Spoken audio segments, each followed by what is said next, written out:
Wambushu entame son acte 2. Après sa suspension par un premier jugement, le démantèlement du plus grand bidonville de l'île va reprendre.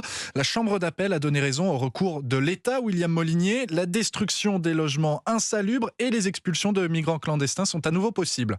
Oui, la Cour d'appel vient de se déclarer incompétente pour trancher cette affaire qui relève selon elle de la justice administrative, laquelle a donné en début de semaine son feu vert pour la destruction du bidonville Talus 2. Donc, sous couvert d'un éventuel pourvoi en cassation, la préfecture peut désormais lancer son opération de décasage.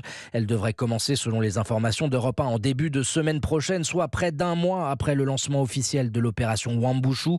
On est satisfait, tout va pouvoir reprendre, se félicite-t-on place Beauvau, y compris le volet immigration clandestine de cette manœuvre qui s'est dénouée hier avec la réouverture des liaisons maritimes entre Mayotte et l'île voisine comorienne d'Anjouan. 20 clandestins ont été expulsés à la mi-journée. Enfin, sur le terrain de la lutte contre la délinquance, les forces de l'ordre ont interpellé au mois d'avril 450 individus suspectés de vol et de violence. C'est 25% de plus qu'en avril 2022. Les explications de William Molinier pour Europe 1.